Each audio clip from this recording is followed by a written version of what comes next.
السلام عليك يا سيدي يا رسول الله. Ahli ma'rifatut tauhid. Itu sebabnya ma'rifat tauhidnya ini berujung kepada kalimat yang sering kita tahlilkan, kita ratibkan, yaitu zikir la ilaha illallah. Teknik ini dari siapa ini?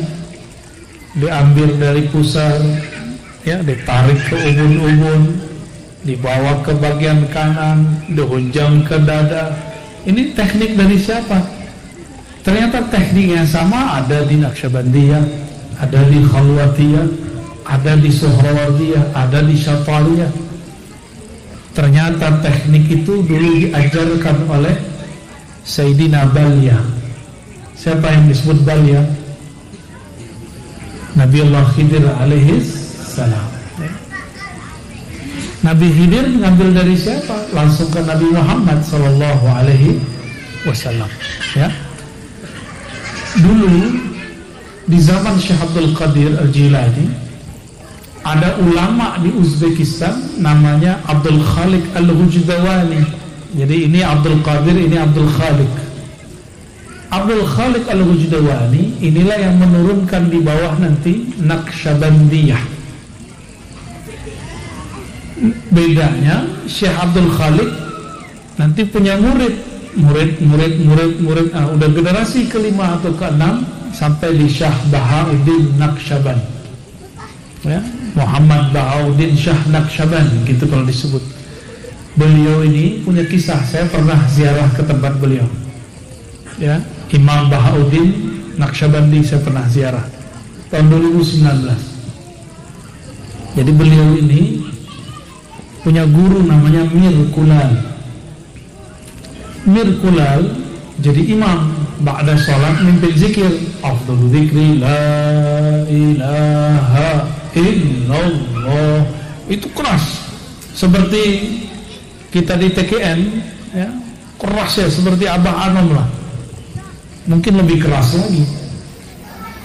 Syekh Bahauddin Muhammad Bahauddin Syah Naqsyabandi setiap kali begitu beliau keluar dari masjid, keluar lalu zikir di luar sendiri. Zikir nggak pakai suara. Dia zikirnya senangnya merem, lidahnya dikunci, mulutnya ditutup. Begitu terus sampai ramailah murid-murid dari Mir Kulal yang senior. Apa kata mereka? Itu Bahauddin anak muda kurang ajar. Kok gurunya zikir, mimpin zikir dia keluar. Nah, dulu ada asumsi begitu. Maka ramailah nama beliau dipergunjingkan di dalam masjid, di tempat Zawiyah Mir Kulal. Apabila kami zikir di sana, memang zikir di tempat syekh yang di masa hidupnya keras, zikir kita jadi keras. Jadi saya di sana itu udah suara udah kemana nggak tahu dah. Alhamdulillah, begitu terus kita. Ya. Tapi ketika saya sampai di Imam Bahauddin, itu suara nggak bisa naik sama sekali, nggak dibuat-buat cerita itu. Di masa hidup Mir Kulal, dia mendengar murid-murid senior mempergunjingkan Muhammad Bahauddin Syah Naqsyaband tidak ikut zikir keras. Langsung beliau, kalau kayak sekarang tuh gebrak meja, uskut, kira-kira gitu, diam kalian. Kalian tidak tahu makomnya Muhammad Bahauddin Syah Naqsyaband. Beliau itu usulnya kepada Allah, kesadarannya kepada Allah muncul dalam zikir yang lembut, bukan dalam zikir yang keras. Maka beliau itu bukan su'ul adab, bukan buruk adab, tapi memang thariqah di dalam dirinya nggak begitu. Walhasil benar ketika diuji siapa yang lebih tenang, siapa yang lebih dalam ma'rifatnya, lebih dalam Imam Muhammad Bahauddin Shah Naqsyabandi, ya. Nah, ini kenapa ada zikir lembut. Habis zikir keras lembut gak? Ya, habis Abdullah zikir la ilaha illallah 165, zikir khafi, begitu kan? Nah, itu dari situ jalurnya. Jalur Imam Muhammad Bahauddin Shah Naqsyabandi. Itu bukan di Arab ya, itu di Uzbek, Rusia. Orang Rusia ini. Bagaimana dengan Syekh Abdul Qadir Jilani? Syekh Abdul Qadir Jilani, beliau berguru kepada gurunya Abdul Khaliq Al-Bujdani. Jadi mereka ini seperguruan. Namanya Yusuf Al-Hamadani. Yusuf Al-Hamadani ini kalau zikirnya sama seperti Bahauddin Shah Naqsyabandi, lembut. Dibaca di kolbunya Ismul Jalalah, Allah, mata dipejam, lidah dikunci, lalu disebut nama Allah di dalam Allah, Allah, begitu ya. Yusuf Al-Hamadani ini di waktu beliau sudah tua, Imam Syekh Abdul Qadir Jilani masih muda ya. Di saat itu Yusuf Al-Hamadi mengatakan, ini anak muda ini bakal jadi Sultanul Aulia. Dia ngomong begitu ya, ini anak muda bakal jadi Sultanul Aulia. Jadi udah dikabarin. Jadi wali-wali sudah mengerti bahwa Syekh Abdul Qadir Jilani akan menjadi Sultanul Aulia. Sultanul Aulia itu apa? Rajanya para wali. Sekarang kan banyak orang yang ngasih gelar mursyidnya Sultanul Aulia. Itu yang ngasih gelar murid yang gak berlaku. Yang ngasih gelarnya langsung Rasulullah SAW dan didengarkan oleh para wali. Nah, di saat itulah mulai itu naik kerohanian Syekh Abdul Qadir Jilani. Di suatu masa beliau memproklamirkan dirinya sebagai perintah bahwa dialah Sultanul Aulia. Apa yang terjadi? Jadi semua wali malam itu melihat bahwa kakinya Syekh Abdul Qadir Jilani, telapaknya itu ada di pundak semua wali. Itu di alam rohani. Jadi mereka merem, yang terlihat begitu semua. Maka malam itu Syekh Abdul Qadir lagi duduk begini.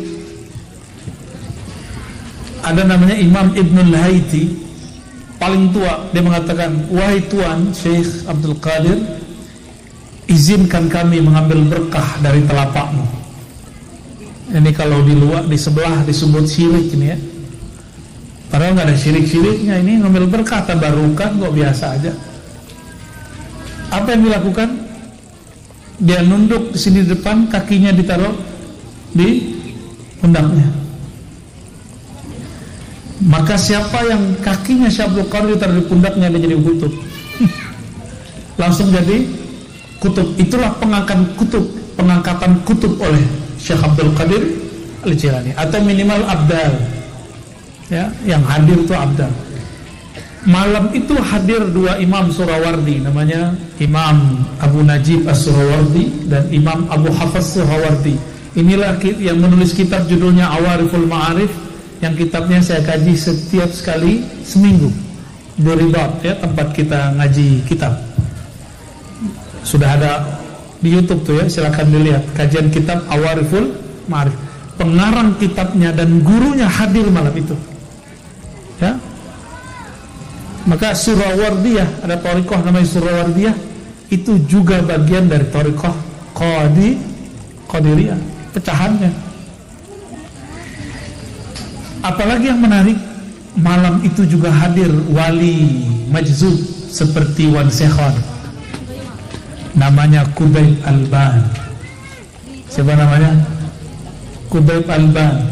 Qutb Alban biasanya kayak orang majnun, kayak orang gila. Namanya orang majzub kan kayak orang gila. Dia bukan gila, tapi kayak orang yang bilang dia gila, orang yang gak ngerti. Seperti sekarang orang yang mengatakan gila, Syekh Abdul Qadir, Syekh Wan Syekhan, dia ngerti gak persoalan ini? Gak ngerti dia. Qutaib Alban juga sama.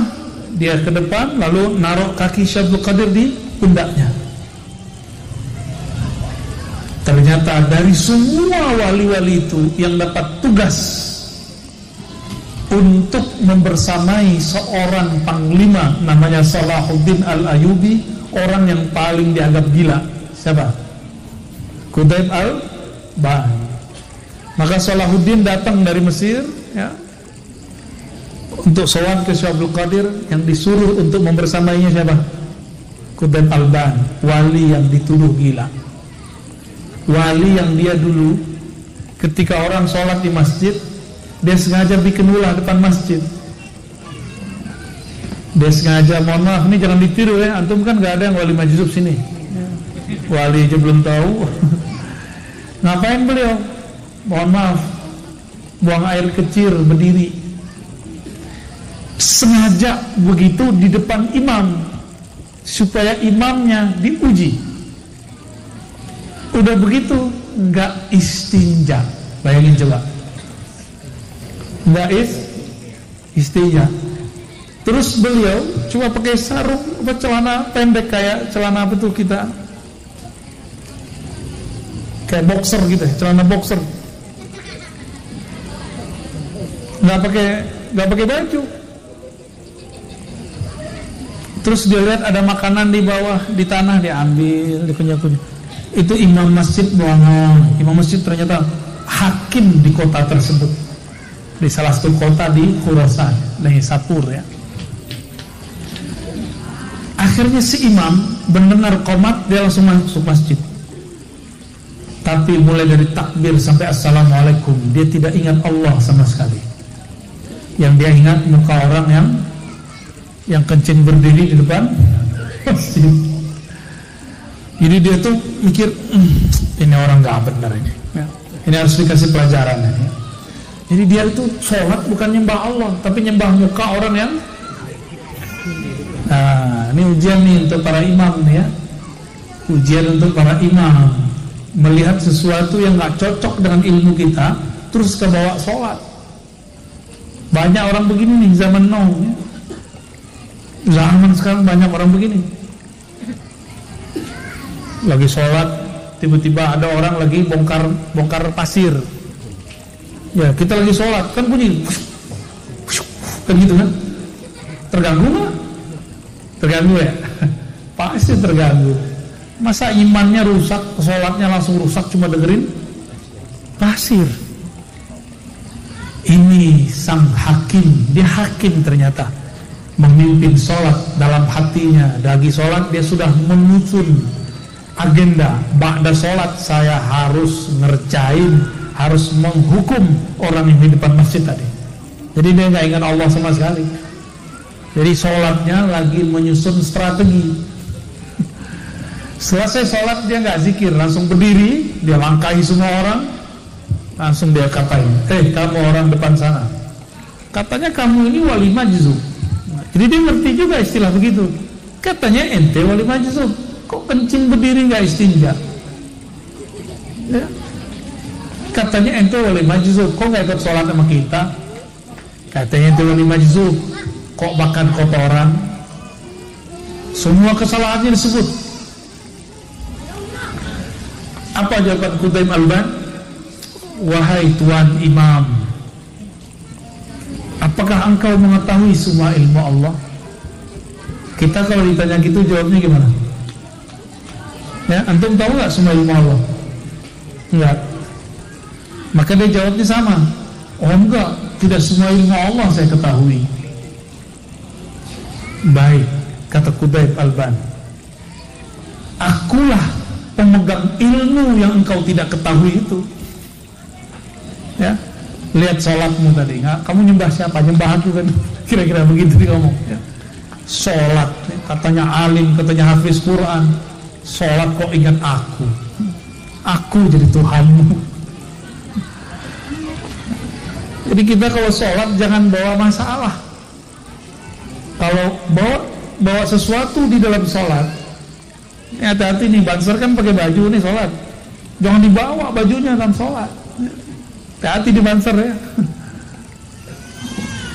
Hilangkan semua, telanjangkan diri kita. Bukan berarti bajunya telanjang, bukan.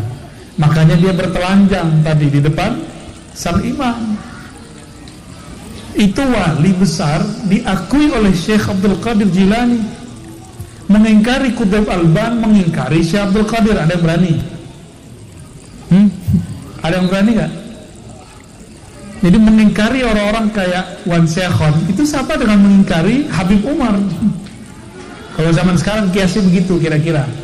Kan sekarang wali yang paling masyhur, yang muttafaq disepakati kan Habib Umar. Ini kalau dibuat kias-kias ya.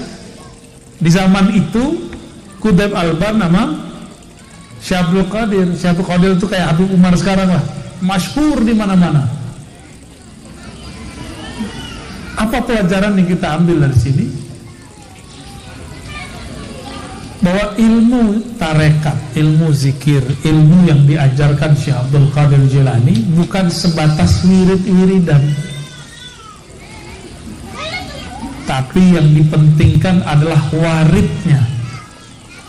Warid itu adalah rahasia Allah yang Allah turunkan ke dalam qalbu. Ya. Assalamualaikum ya Sayyidi ya